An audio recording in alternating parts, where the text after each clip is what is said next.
lá no livro de Oséias. Vamos ler um versículo para que possamos iniciar nessa noite. E eu espero que nós, como Igreja do Senhor, possamos nos voltar a Deus, pedir que o Espírito Santo de Deus ilumine a nossa vida, ilumine a nossa mente, o nosso coração. Oséias capítulo 10, versículo 12. Vamos ler essa passagem e vamos compreender um pouco da vontade do Senhor para as nossas vidas. Oséias capítulo 10, versículo 12. Quem encontrou, diga amém. Glórias a Deus. Deixar os irmãos se encontrarem, porque é importante você anotar, marcar na sua Bíblia, é importante você ter essa oportunidade de registrar algumas passagens que são fundamentais para a nossa compreensão. Oséias capítulo 10, no versículo 12, diz assim: Então eu disse, semeiem a justiça e colham a misericórdia. Lavrem o campo não cultivado, porque é tempo de buscar o Senhor, até que Ele venha e chova a justiça sobre vocês.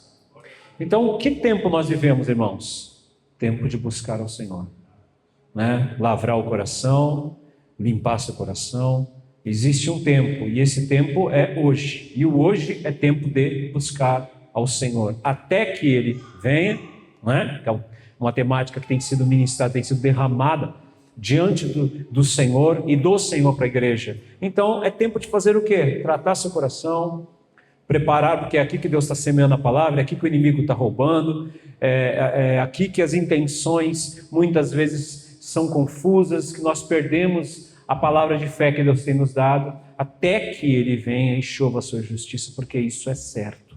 Amém? Essa palavra, Deus, Ele não vai deixar se perder, porque Ele é fiel. Amém? Então você entendeu qual é o tempo de Deus para a tua vida? Se você perguntou, Senhor, qual o tempo para a minha vida? O que eu tenho que fazer? O que eu tenho que buscar? O que mais eu tenho que fazer além do que eu já tenho feito?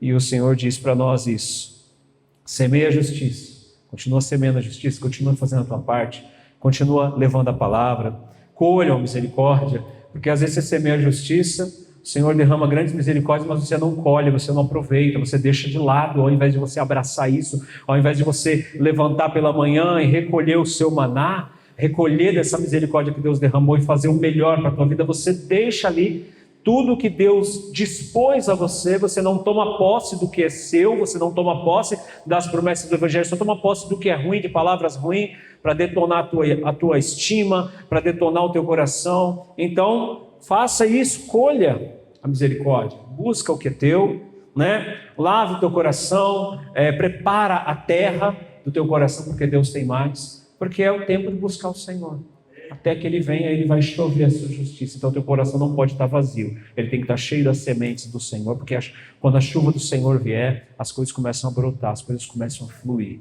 Amém? Isso é muito importante para nós.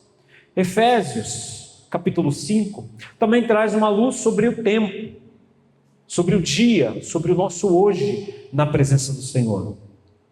E ele diz, Efésios capítulo 5, o versículo 14, ele falando sobre o tempo, sobre a nossa presente era, sobre o dia até que o Senhor venha, ele diz para nós assim, verso 14, desperta, ó tu que dormes, levanta-te entre os mortos e Cristo te iluminará. Então é uma convocação para que você desperte. E aí no versículo 15 ele diz, portanto vejam cuidadosamente como vocês estão andando.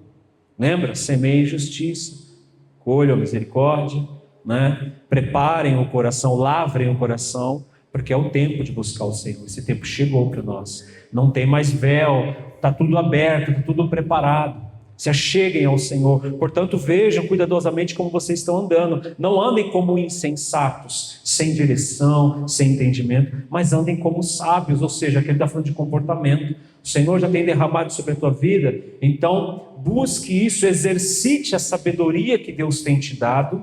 E aí ele diz no versículo 16, remindo o tempo, pois os dias são maus. Você foi remido por Deus para remir o tempo. Esse é o chamado que Deus deu para a igreja. O tempo é ruim, mas você pode transformar as coisas pelo poder da fé. Você pode transformar o tempo se você assim o aproveitar.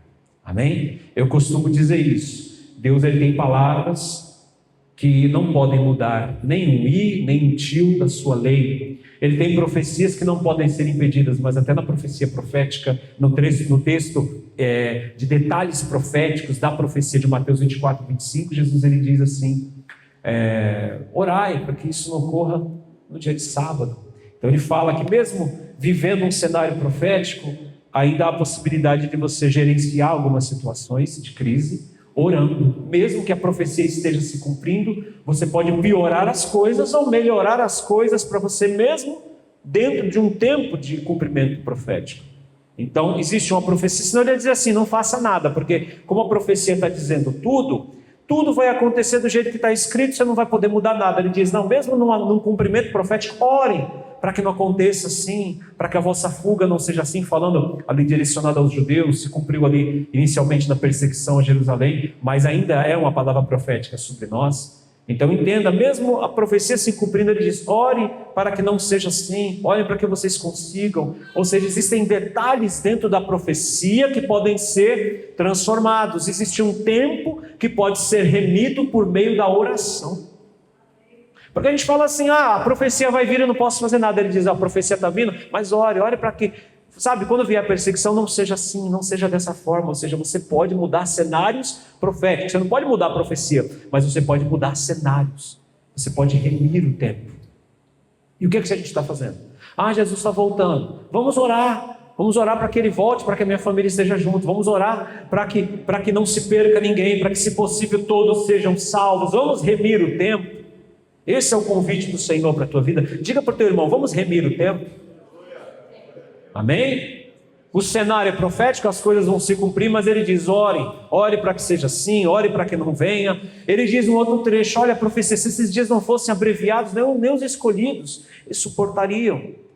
Ou seja, precisa ter uma ação de misericórdia, mesmo em meio a um tempo profético.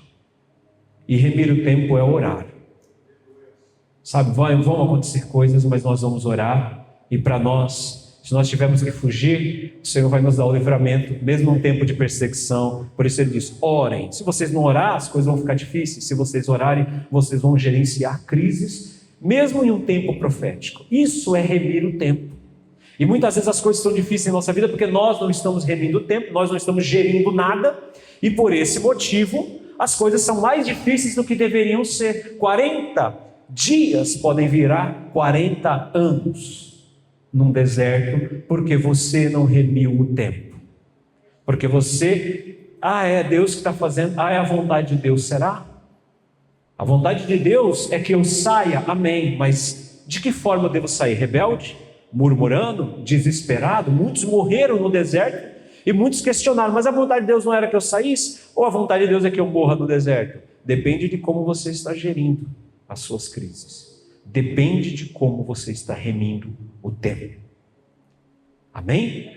Isso é bíblico. Não sei se você já ouviu isso, mas isso está na Bíblia. Eu só citei aqui porque isso aqui só foi uma introdução. Eu vou partir para a palavra de Deus. Mas, sabe, as coisas de Deus, elas vêm, elas são perfeitas, mas entre o cumprimento das coisas existem crises que precisam ser geridas, vencidas, superadas. Então ele diz, você não pode andar de qualquer jeito, você não pode andar como alguém que não soubesse dessas verdades que você está ouvindo aqui. Você tem que saber que você precisa remir o tempo, você precisa melhorar as coisas, ou pelo menos seja você melhor, seja você uma bênção. Foi o que Deus disse para Abraão. Abraão demorou para ter um filho, demorou para que viesse as 12 tribos, demorou para que viesse o Messias prometido, demorou muitas coisas para acontecer, mas enquanto isso há uma palavra que se cumpre no hoje, que diz, se tu uma bênção. Então, enquanto as coisas vão acontecer, até que ele venha, até que as coisas se cumpram, o que você precisa fazer? Ser tu uma bênção. Eu não posso mudar tudo, mas eu posso ser o melhor que eu posso ser, que eu deveria ser, que eu deveria entender. Amém? Vamos remir o tempo? E para você remir o tempo, você precisa olhar para hoje. Amém? Diga isso, eu preciso focar no hoje. Amém? Porque o hoje, irmãos, você sabe o que é o hoje? Vamos falar aqui filosoficamente. O futuro ele ainda vai chegar. O passado já se foi. Mas nós vivemos o tempo na experiência do hoje. Por isso que a gente precisa da fé para crer naquilo que ainda eu não vejo, que eu ainda vou viver. Mas a experiência humana, ela vai acontecendo no hoje, na prática, né? É o hoje. Então eu preciso entender que o hoje é uma janela de oportunidade de Deus para a minha vida, para a minha casa, para a minha história. Você precisa aproveitar essa janela de oportunidade. É o tempo de semear, e essa janela de oportunidade é o tempo da graça de Deus. Olha mais para o seu hoje, porque às vezes você está vivendo o hoje por causa de um amanhã que você espera. Eu vou trabalhar hoje porque amanhã eu vou ter bastante dinheiro, mas você não sabe o amanhã. Você precisa olhar para o hoje e discernir o que o Espírito Santo está falando hoje. O Espírito Santo só fala amanhã quando o amanhã se converter em hoje. Tem como falar, o Espírito Santo falou comigo 3 dias na frente ainda. Não, ele não tem isso. 3 dias na frente será hoje. Quando eles forem, esse dia for hoje, o Espírito Santo falará com você. E você vai entender. Ele pode falar de coisas futuras, mas ele está falando hoje, para que eu olhe para frente. Então entenda isso, não distorça esse conhecimento que a gente tem de um Deus que é, que era e que sempre será. Porque você precisa viver o hoje. Não adianta viver o hoje por causa de uma amanhã que você nem sabe se vai vir. Vamos viver a certeza daquilo que Deus já falou conosco. Aproveita a janela de oportunidade, que é o hoje, e cada hoje que Deus te dá. Porque o teu futuro é a soma de todos os teus presentes, que você vai viver na presença de Deus. Amém? Lucas capítulo 4, acompanha comigo. Por que eu estou falando tudo isso? Acompanha essa palavra comigo em nome de Jesus. Lucas capítulo 4, esse trecho aqui, irmãos, é um trecho excepcional da palavra de Deus. Eu vou focar só em alguns pequenos detalhes, porque isso aqui, a gente poderia ficar horas e horas e horas ministrando essa palavra. Que palavra de Deus poderosa. Mas nós precisamos abrir nosso coração, entender um pouquinho sobre o que Deus está fazendo hoje na nossa vida e sobre o que a gente quer hoje para a nossa vida. Não adianta prometer para amanhã. As pessoas que prometem para amanhã, elas nunca conseguem nada. Não, tá bom, amanhã eu vou para a igreja. Se amanhã não vai. Se você não falar, eu vou hoje para a igreja. Porque você fala de hoje para amanhã, mas quando chega o amanhã, você é um derrotado do hoje e na sua cabeça um vencedor do futuro. No futuro serei. E o hoje? Só que quando o futuro chegar, ele vai ser hoje, ele vai ser tempo presente. E como a sua mente já colocou a derrota no presente, eu ia, mas não vou mais não. Eu ia fazer, mas não vou fazer mais não. Eu ia ter coragem, mas não vou ter. Deixa para outro momento. Você vai deixando para o futuro e a vida vai passando. Precisa olhar para o hoje, abraçar hoje aquilo que o Senhor coloca na tua vida. Lucas capítulo 4, versículo 16. Acompanha comigo, Lucas 4, 16. Jesus foi para Nazaré, onde havia sido criado. Num sábado entrou na sinagoga, segundo o seu costume, e levantou-se para ler. Então lhe deram o livro do profeta Isaías. E abrindo o livro, achou o lugar onde está escrito: o Espírito do Senhor está sobre mim, porque ele me ungiu para evangelizar os pobres, enviou-me para proclamar a libertação aos cativos, a restauração da vista aos cegos, para pôr em liberdade os oprimidos e proclamar o ano aceitável do Senhor. Tendo fechado o livro, Jesus devolveu ao assistente e sentou-se. Todos na sinagoga tinham os olhos fixos nele. Então Jesus começou a dizer: hoje se cumpriu a escritura que vocês acabam de ouvir. E todos davam testemunho dele e se maravilhavam das palavras cheias de graça que saíam dos lábios e perguntavam: não é este o filho de José? Vocês entenderam o que aconteceu aqui, irmãos? Nós estamos falando sobre hoje, sobre o tempo. Jesus, olha que coisa tremenda. Ele se reuniu nas sinagogas, como a gente faz os cultos aqui. Lucas, ele deixa bem claro que Jesus estava ali no local onde ele tinha sido criado, então onde costumeiramente viam Jesus. Num sábado, tem um sábado por semana, um Shabat, ele entra na sinagoga segundo o seu costume. Então isso já tinha se repetido muitas vezes. Tá? Para muitas pessoas o costume é só uma religião, só um hábito. E aí levantou-se para ler. E aí o assistente pegou o rolo do profeta Isaías, entrega para Jesus. Jesus pega, não tinha capítulo e versículo, e não era Bíblia de folha assim. ele vai desenrolando aquele rolo e ele para em Isaías 61. E Jesus, sabiamente, irmãos, ele começa a ler Isaías 61, mas se você for lá em Isaías 61, você vai ver que Isaías 61 diz: e proclamar o ano aceitável do Senhor, que é a janela de oportunidade, o nosso tempo da graça, e ele diz, e o dia da vingança do nosso Deus. Só que Jesus não lê a parte da vingança, ele para aqui, porque ele sabia, Jesus sabia qual era o hoje de Deus. Ele sabia pegar o rolo e abrir exatamente na passagem da Bíblia que se cumpria naquele dia e naquele segundo. Jesus conhecia a agenda de Deus para hoje. E perceba como Deus é um Deus de providência. Ele vai numa sinagoga como de costume, no dia do cumprimento da promessa de Isaías 61. Ele chega ali e senta. Eu não sei por que Jesus foi escolhido para ler, de repente foi escolhido aleatório, de repente era uma escala, mas a providência de Deus não erra. Jesus é escolhido, o assistente pega, ele poderia pegar um outro rolo, ele entrega justamente o rolo de Isaías na mão de Jesus. Jesus desenrola o rolo, que é a parte que o crente tem que saber, porque às vezes Deus põe as coisas na sua mão, mas você não sabe desenrolar esse rolo e parar onde tem que parar e dizer: hoje é isso que está se cumprindo. Porque você às vezes não sabe qual é o hoje de Deus. Quem de nós teria a capacidade, ao receber um rolo nas nossas mãos, abrir e parar e dizer com autoridade: isso aqui que eu estou lendo, na língua grega ele diz: hoje se cumpre o que ouvistes nos vossos ouvidos. Porque ele está falando do tempo presente. Eu estou, não é porque vocês já tinham lido Isaías, eu estou falando agora e o que vocês estão captando com os ouvidos de vocês no momento que se chama hoje, se cumpriu. Jesus é tremendo, né? Ele sabia qual versículo estava se cumprindo naquele segundo. Na hora certa, no milésimo de segundo correto, ele disse: acabou de se cumprir o que ouviram em vossos ouvidos. Muitas vezes, irmãos, nós não sabemos, nós estamos perdidos no tempo. A gente não sabe o que está se cumprindo hoje. A gente não sabe o que está acontecendo hoje. A gente lê na Bíblia e não consegue conectar e dizer: é isso aqui que eu acabei de ler, está se cumprindo hoje, está se cumprindo agora. Não precisa ser hoje, a gente não precisa ser tão assertivo assim como Jesus, mas dizer: isso aqui é para o meu tempo, isso aqui é para a minha vida, isso aqui é para a minha família. Mas Jesus sabia. E eu quero que você entenda: se você quer remir o tempo, se você quer vencer no hoje, primeira coisa, confia na providência de Deus. Diga aí: se eu preciso confiar na providência de Deus.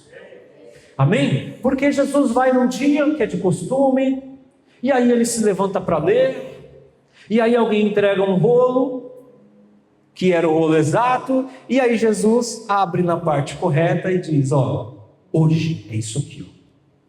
Isso aqui é o hoje de vocês. Isso aqui é o hoje inaugurado, porque isso aqui é o jubileu, o momento de libertar os cativos, de perdoar, de transformar. Ele inaugura o jubileu de Levítico, capítulo 25, falava sobre o ano do jubileu. Se cumpre em Jesus e se cumpre aqui, nessa passagem.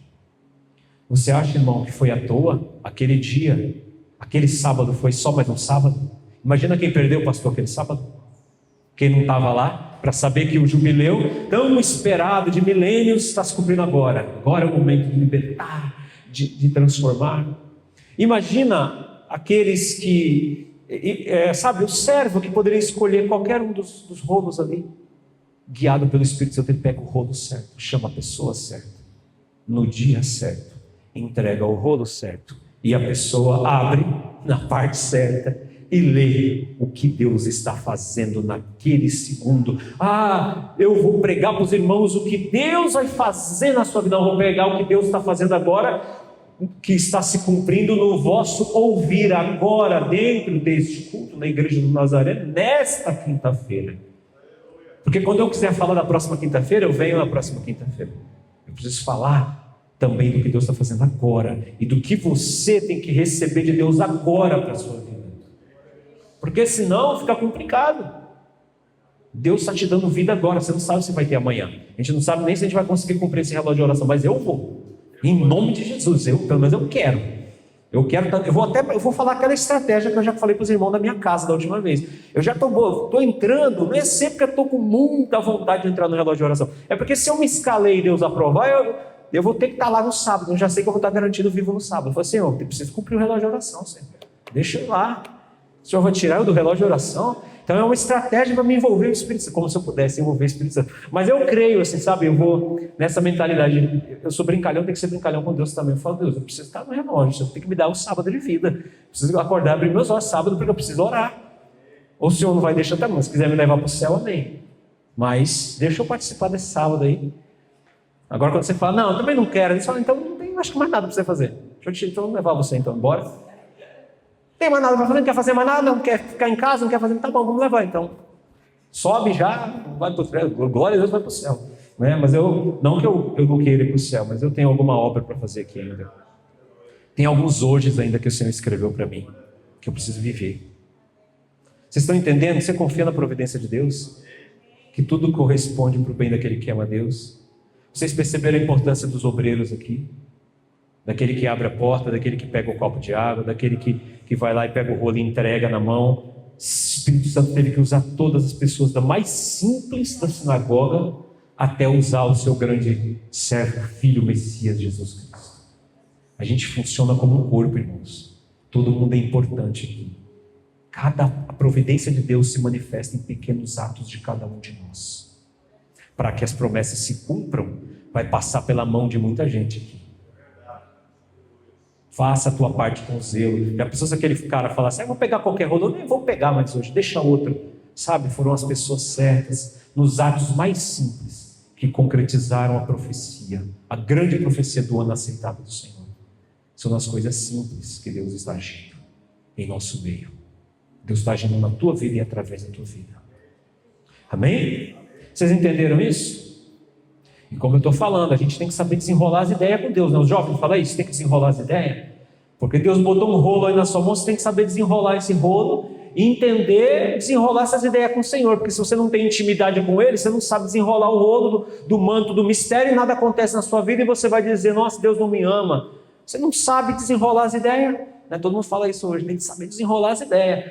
Se você souber desenrolar as ideias com Deus, meu irmão, você vai fluir, você vai voar como águia.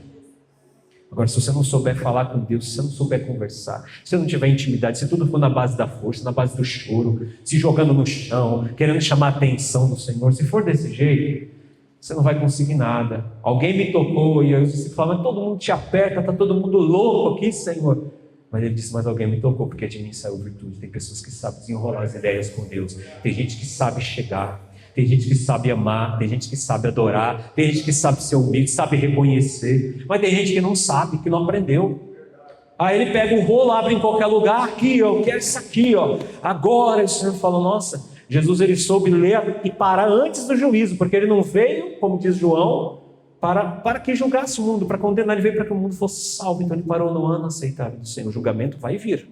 Nós estamos aprendendo e recebendo as mensagens do Senhor sobre a vida de Jesus. Mas você percebe que ele soube ser cirúrgico, ele soube parar aqui na janela de oportunidade e falar, é aqui que eu estou. Eu não cheguei no juízo ainda. Segunda coisa, não seja precipitado. Porque é muito fácil a gente falar sobre o ano aceitável do Senhor, já falar do juízo, porque eu quero que Deus destrua o diabo, arranca a cabeça do diabo, que não exista mais diabo, para ficar mais fácil para mim as coisas. Eu quero que Deus remova os problemas. E o Senhor fala, calma, o julgamento não chegou. Eu estou no ano aceitável. Sabe? Receba você a tua oportunidade. O outro não quer, faça você. É um ano aceitável, o Senhor está de braços abertos. Faz a tua parte. Você quer chegar rápido demais no juízo, mas você não está pronto para o juízo. Às vezes você está, Senhor, julga a minha causa. Você fala, rapaz, se eu julgar agora, acho que vai você e a causa junto para o buraco. Fala os dois. Não salva você e nem a causa. Então assim, fica no ano aceitável do Senhor, abraça a graça do Senhor, cresce, evolui, se santifica. Porque aí vai chegar o momento do juízo, a gente tem que estar preparado para passar por esse juízo ileso, receber nossa coroa no tribunal de Cristo e entrar na glória de Deus. Esse é o juízo que a gente quer, o bema, o tribunal de Cristo. Esse é o que a gente quer participar. Vocês entenderam? A gente quer precipitado demais, a gente quer que Deus venha julgar, que Deus venha fazer as coisas, tornar as coisas mais fáceis. Deus não vai tornar as coisas mais fáceis, Deus vai tornar você melhor. E aí você então vai remir o tempo e vai transformar as coisas com o poder que Deus te deu. Deus não precisa te dar coisas mais fáceis, um mundo mais fácil. No mundo tereis aflições. Deus precisa que você seja transformado, que você seja renovado. Por isso, foca no ano aceitável do Senhor. Foca nessa graça, nesse grande perdão, nessa oportunidade que Deus está te dando. Porque aqui você vai vencer o juízo, focando na graça, porque a graça de Deus ela prevalece sobre o juízo. Amém? Só que aí, irmãos, tem muita coisa para falar aqui. Eu não vou dar continuidade nesse tempo. Isso aqui é só para passar o mel na boca de vocês. Eu tenho um estudo bem grande sobre isso aqui. E eu quero ler agora o que nesse ano aceitável do Senhor o Espírito de Deus está fazendo. Porque ele fala de unção aqui. E é isso que nós vamos focar nessa noite, para também que possamos orar. Versículo 18 diz assim, olha o que está escrito. O Espírito do Senhor está sobre mim, porque Ele me ungiu. Aí tem 3 coisas aqui. Evangelizar. Ele enviou e proclamar. Então, é o evangelismo, é o envio e é a proclamação, é enfrentar as dificuldades. Jesus não fala de nada fácil, ele é enviado para evangelizar e para proclamar. É a boa notícia, é ser impulsionado do Senhor e ter autoridade para proclamar contra tudo o que era a barreira, mas que não é mais, em nome de Jesus. Tenha coragem, pela força do Evangelho, pela força do chamado que Deus te deu, pela autoridade de proclamação, de enfrentar as dificuldades, em nome de Jesus. E nós vamos ver que dificuldades são essas. Ele diz assim, porque Ele me ungiu para evangelizar os pobres. Ele diz assim, enviou-me para proclamar a libertação aos cativos e a restauração da vista aos cegos, para pôr em liberdade os oprimidos e proclamar o ano aceitável do Senhor. Quero que você entenda que o Senhor falou de algumas coisas importantes. A gente precisa remir o tempo. A gente precisa vencer no hoje, para que a gente possa vencer no amanhã. Porque a gente vai aprender a ser vitorioso no hoje. Pão nosso de cada dia, dá-nos hoje. Lucas, ele é o livro do hoje. Ele é o livro que mais usa essa palavra grega para hoje. Nele tem os hojes aí dos mais importantes de toda a Bíblia. É nele que tem, hoje houve salvação nessa casa. É em Lucas que tem, hoje estarás comigo no paraíso. E é em Lucas que tem, hoje se cumpriu o que acabasse de ouvir em vossos ouvidos. Ele é o livro que mais usa a palavra hoje. Se eu não me engano, 11 vezes ele usa a palavra hoje, no grego, falando sobre este momento, que inaugura algo que perdura, que vai alcançar para a eternidade. Isso é tremendo, a salvação, o paraíso, o cumprimento. Então ele é o livro do hoje, tá? Você quer saber sobre hoje? Leia Lucas. Você vai entender sobre o hoje de Deus. E ele diz que ele tem que evangelizar os pobres. Os pobres, sabe o que está falando aqui dos pobres? Só para você entender o que Deus está falando conosco. O pobre aqui, existem algumas palavras na Bíblia que falam sobre ser pobre, mas aqui ele está falando como um mendigo, alguém que não tem condição de sair da sua situação. Alguém que precisa de um favor receber. Se ele não receber uma esmola, uma ajuda, ele não consegue, ele não pode fazer mais nada. Alguém carente, não é alguém que está numa situação difícil, mas tem algum recurso. Alguém que não tem jeito, tem que vir de fora um recurso. Não há o que fazer. Ele está completamente limitado na sua condição. E essa é a primeira coisa que eu quero dizer para você, a unção de Deus que estava sobre Jesus, que está sobre a igreja, ela vem para proclamar o evangelho aos pobres, porque a gente ouve o evangelho como teoria, mas eu preciso que essa boa nova venha e entre na minha vida. E se há algo na minha vida que eu não tenho recurso, que eu sou um miserável, esse evangelho vai gerar isso em mim. Às vezes você é um miserável na paciência, muito nervoso. Eu estou falando de mim, nervoso é comigo mesmo, era, né? Porque eu era um mendigo aí da inteligência emocional. Carecia de que Deus me desse paciência, né? Respira fundo, nem sei o que respirar. Se eu respirar fundo, eu fico mais bravo ainda, né? A gente fala, as técnicas não adiantam. É quando você não tem recursos interiores. Você fala, Senhor, eu sou pobre. Senhor, eu não consigo, eu não tenho de onde tirar essa paciência que eu preciso. Senhor, eu não tenho mais de onde tirar esse amor que eu preciso ter por essa pessoa. Eu não consigo. Isso é a situação de pobre. Talvez você tenha alguma situação na tua vida que você seja pobre, que você consegue para o Senhor reconhecer e falar assim, eu não tenho de onde tirar, não tenho força, não tenho capacidade, não consigo, eu preciso que venha do Senhor algo para mim. Eu estou miserável nessa situação da minha vida, incapaz. Essa é a primeira coisa que a unção vai fazer, vai tirar você da pobreza. Vai tirar você da incapacidade. Se você não tinha, o Evangelho vai entrar e vai te dar o que você não tem. Você não tem sabedoria? O Senhor vai te dar. Você não tem paciência? O Senhor vai te dar. Você não tem capacidade? O Senhor vai te dar. Você não tem estrutura? O Senhor vai te dar. Sabe? Você não tem amor? O Senhor vai te dar. Você não tem alegria? Do que você é pobre?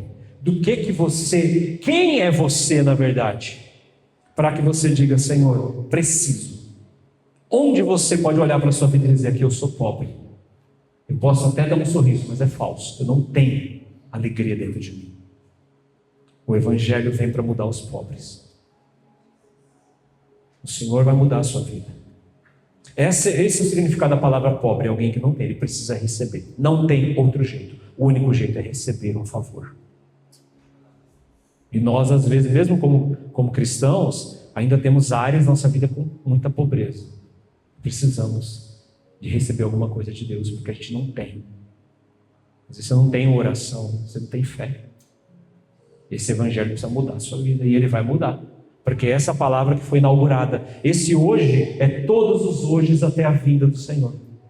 Então é esse hoje que começou lá, inaugurou lá, que continua o hoje aqui para nós em todos os cultos que a gente se reunir. Isaías 61 é a palavra daquilo que Deus tem para o nosso hoje. Segunda coisa interessante que Deus tem para nós hoje, para que possamos remir o tempo, eu preciso desse recurso do Senhor, porque tem hora que eu não tenho essa capacidade. Eu preciso que Ele gere em mim, que Ele produza em mim isso. Enviou-me a proclamar libertação aos cativos. Diga isso, libertação aos cativos. Amém? Você sabe o que significa ser cativo aqui? Eu estudando um pouquinho essa palavra, ali no primeiro século, as pessoas tinham muita dificuldade de trabalho, de emprego, de geração de renda, eram outras épocas. As pessoas se tornavam cativas por causa de dívidas. Eles deviam tanto que chegava um momento que eles tinham que ser escravizados, porque eles não tinham condição de pagar suas dívidas, eles não tinham condição de ter autonomia, então eles tinham que ser dominados por alguém ali, porque, sabe, né, igual a gente fala hoje, eu vou lavar o prato, nem o prato dava para lavar, a pessoa se tornava cativa por dívidas. Sabe, eu posso falar da dívida no âmbito espiritual, nossos pecados, que nos fez cativos, pecamos tanto, erramos tanto, que ainda que alguém faça uma injustiça contra nós, a gente não tem nem moral para pedir alguma coisa diferente, porque eu sou pecador igual a outra pessoa. Eu sou igualzinho a outra pessoa. Que moral tenho eu para pedir alguma coisa se eu sou também assim pecador? Fomos escravos do pecado. Mas também tem um lado pessoal. Tem coisas na vida que você perde o controle e você fica cativo. Inclusive financeiramente falando, como é o contexto aqui. Também aplicado e aplicável aqui. Muitas vezes você não conseguiu mais gerir a sua vida, você se perdeu. Literalmente também dívidas financeiras e se tornou cativo do trabalho. Tem gente que trabalha muito, por quê? Porque tem uma vida desorganizada. Tem gente que trabalha demais porque tem uma vida totalmente bagunçada, não é porque somente quer. Tem gente que está sempre focando em alguma coisa. Tudo é uma oportunidade para ganhar dinheiro, por quê? Porque a vida está toda atrapalhada, porque ele virou cativo. Tem gente que virou cativo da sua religiosidade. Ele deve tanto para a religiosidade que a religiosidade tomou ele. Ele não consegue mais ser verdadeiro, ele vive só uma religião. Tem gente que é cativo da falsidade. Foi tão falso, ele deve tanto que agora ele tem que assumir aquela mentira para ele mesmo e para todo mundo, porque ele não consegue mais. Porque ele não vê mais saída. A saída é mentir. Por isso que temos tantas pessoas mentirosas hoje. A gente precisa orar, gente. Tem muita gente mentirosa. É difícil. Muita gente que não consegue mais ser verdadeiro, que não consegue contar uma história duas vezes. Tem gente que está preso e cativo. Perdeu o controle da vida. É isso que Jesus está falando. Existem pessoas que perderam total controle e ficaram cativas. Eu vim para libertar essas pessoas. Tem pessoas presas em tudo quanto é tipo de coisa. Perdeu o controle. Perdeu o controle geral, total. Para droga, para o vício, como eu falei, para mentira, para religiosidade. Tem pessoas cativas de coisas ruins, tem pessoas cativas de coisas boas também. Né? Escravo, não consegue mais largar, né? Porque aquilo está gerando dinheiro, está gerando renda. Ainda que a vida esteja uma destruição, mas está trazendo algum benefício, a pessoa não consegue mais romper e assumir uma verdade para a sua vida e a verdade da sua vida, porque ela está presa. Presa no seu sucesso ou presa no seu fracasso? Porque nesse caso o seu sucesso vira o seu fracasso. É o que acaba com você. Porque o que adiantaria um homem ganhar o mundo inteiro, sucesso, se ele perder sua alma, fracasso? Tem hora que o sucesso é que é o teu fracasso. Tem hora que era melhor que desse errado. Se você pergunta por que tem coisa que dá errado, porque Deus não quer que você seja escravo do seu sucesso, para o seu sucesso virar o seu fracasso. É melhor, a gente aprende mais com os erros, que a gente aprende que é humano, se não for Deus na nossa vida, do que muitas vezes com acertos. Sabe, irmãos, tem gente que perdeu o controle da sua vida já. E ele diz assim: eu vim para os pobres, aquele que não tem recurso, ele tem que receber, ele não tem capacidade de sair dessa. Eu vim também para aqueles que perderam o controle da sua vida, ou que estão perdendo. Aí ele vai falando sobre essa unção poderosa, e essa unção que nós vamos orar e ministrar nessa noite. Ele diz assim: e restauração da vista aos cegos, pessoas que perderam total direção, elas são incapazes, sabe, elas não têm um senso, um GPS, elas estão perdidas, estão totalmente perdidas. Tem pessoas que não conseguem realmente, e é por isso que a gente tem que estar firme na presença do Senhor. Por isso que se você se afastar um pouquinho, às vezes você se perde totalmente. Você não se perde porque você necessariamente era escravo, mas você vai acabar sendo, porque a falta de direção te leva para lugares perigosos na vida. E aí você não consegue remir o tempo, porque você não tem direção para remir o tempo. Você não tem boas ideias, você não tem insights, você não tem capacidade de ter pensamentos diferentes, tudo é igual. Até acho engraçado aqui falar uma vez, minha família é uma família de bastante brincadeira, né? Eu sou até mais sério quando eu estou pregando, mas aqui, quando a gente conversa, aí a gente brinca bastante. E minha prima, ela tem muitos filhos homens, né? E aí eu nem lembro mais quantos filhos ela tem, mas aí ela ficou grávida novamente, chegaram perto dela e falaram para ela assim, e aí, é menino ou menino?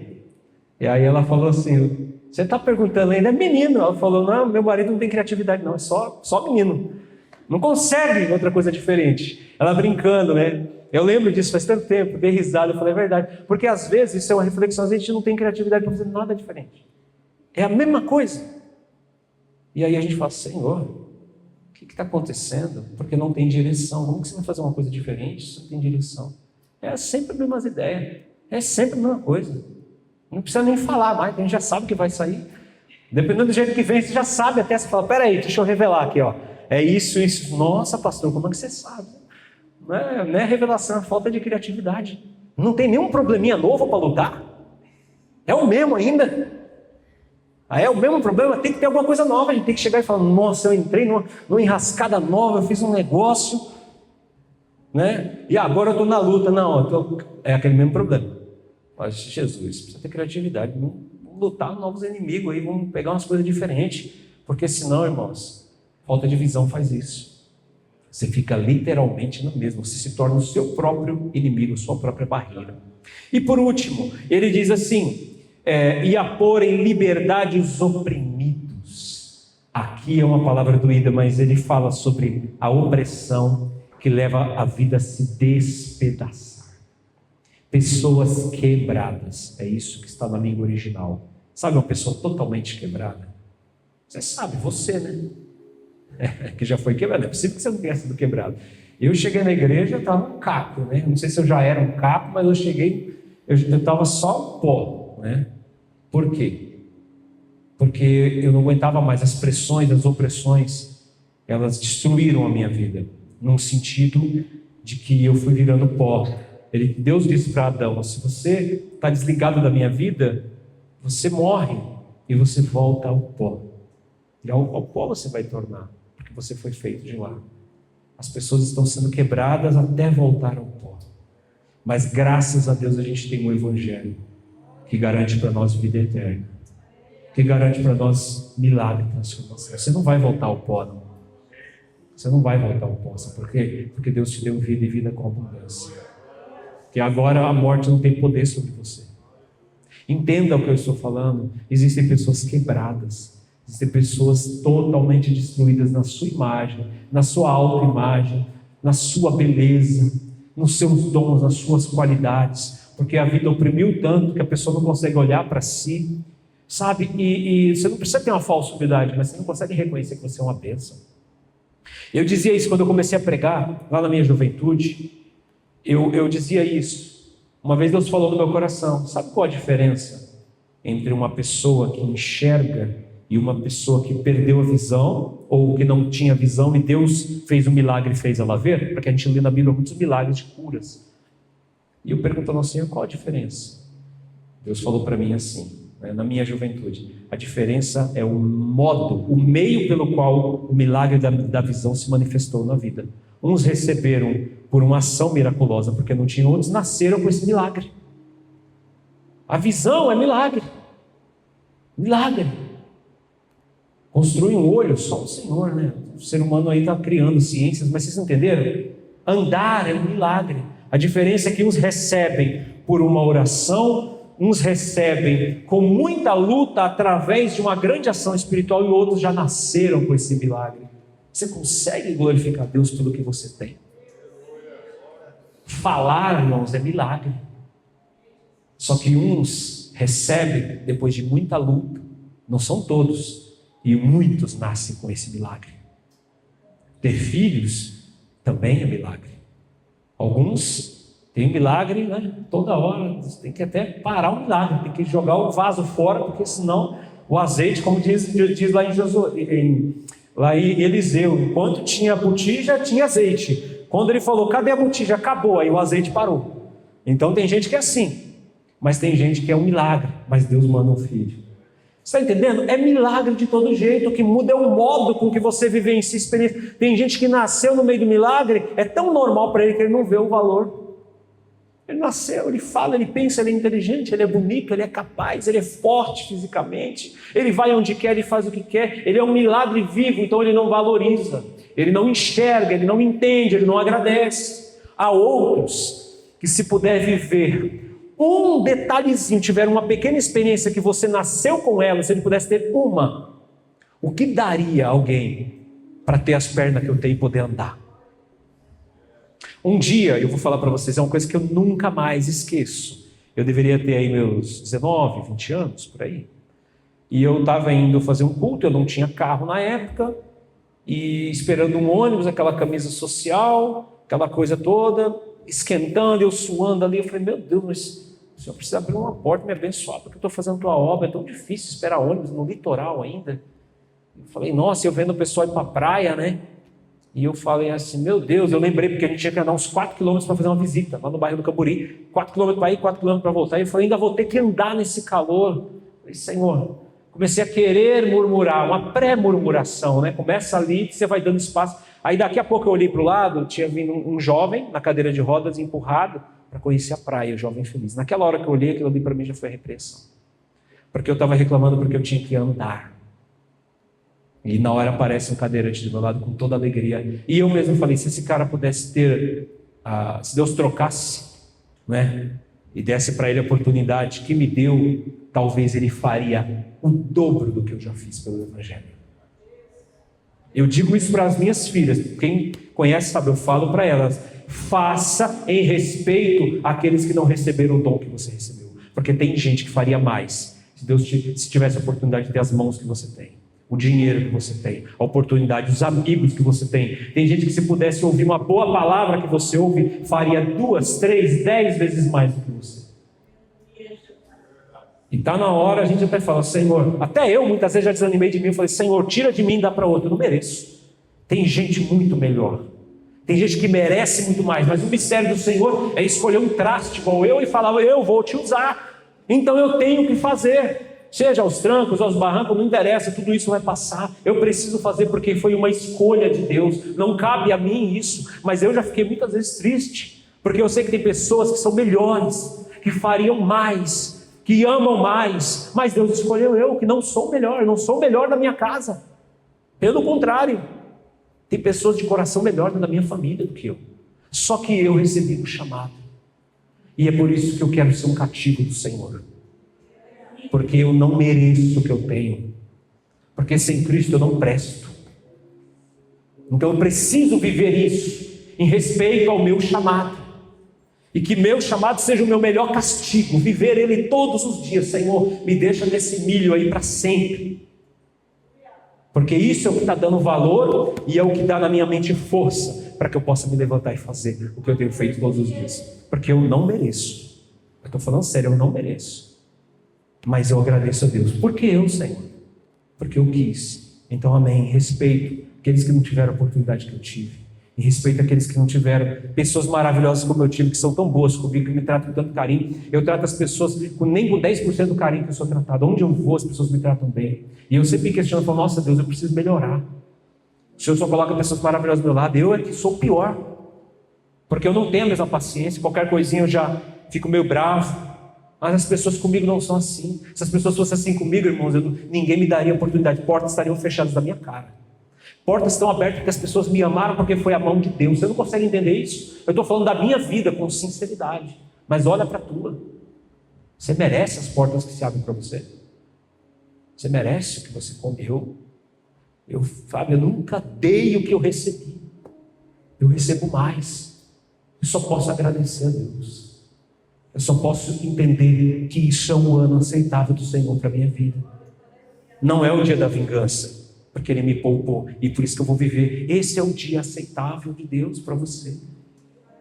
Tem gente que não vale nada e ainda está cheio de amigo, ainda tem gente que gosta. Quando não tem, tem um cachorro que ama você e vai com você para todo lugar. Ou um gato.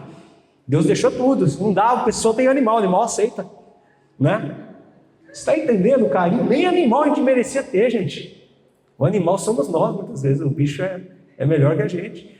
Mas tem gente que tem, pode ser a desgraça que for, desculpa a palavra aqui, mas é verdade. Mas tem um animal que ama, um cachorrinho que sorri para ele. Só um cachorro às vezes. E por comida, por interesse ainda, porque o bicho vai aprendendo com dono, né? Ele vai ficando igual o dono. Mas o que eu quero dizer para vocês não é de pet, não, irmãos. A pregação é o ano aceitável do Senhor, o dia do Senhor. É o hoje. O que você vai fazer hoje na sua vida? Você vai abraçar o Senhor e vai remir o tempo em nome de Jesus?